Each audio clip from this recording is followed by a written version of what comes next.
Sa isang zoo sa Leyte, kapansin-pansin ang pagtayo ng ulo ng isang lalaking sailfin lizard o ibid.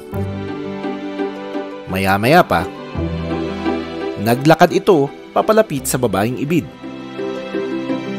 Patuloy ang pagtango ng lalaking ibid habang lumalapit sa babaeng ibid.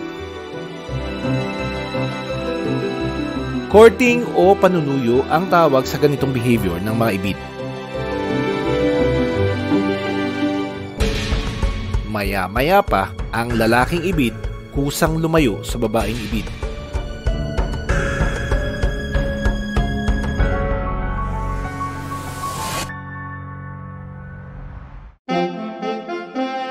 Likas sa mga Philippine sailfin lizard o mga ibid ang liksi sa pagtakas.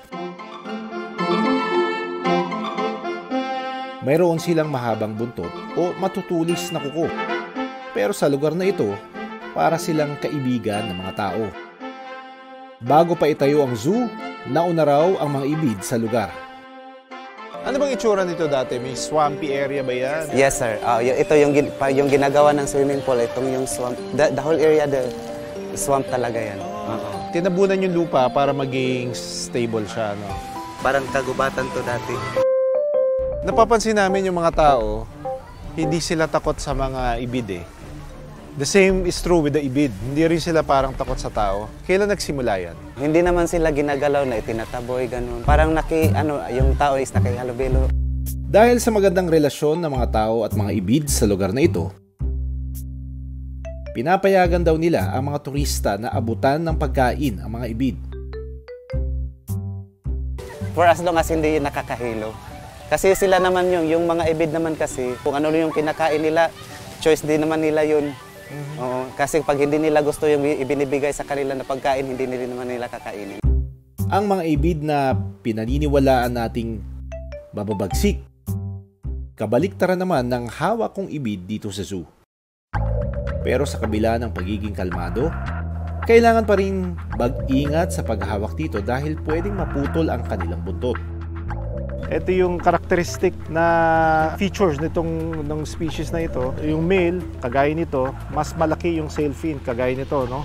Yung mga females, they don't have that. Kung titignan mo, very robust at saka relax sila kumpara dun sa ibang mga sailfin na pinuntahan natin sa ibang lugar sa Pilipinas. Ganda ng katawan, very robust yung kanilang muscularity ng kanilang pangangatawan. They're excellent swimmers, kaya ginagamit nila itong yung buntot nila sa kanilang paglangoy.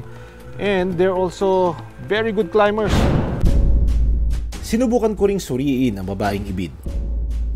Ang dami niyang ngipin, ang liliit. Ayan oh, look at that. Pangkuha ng mga pagkain niya. Look at the oral cavity. Ngayon ko lang nakita siya ng malapitan. Very sticky din yung kanyang dila. So it can forage, it can tear flesh, and yeah, it can bite.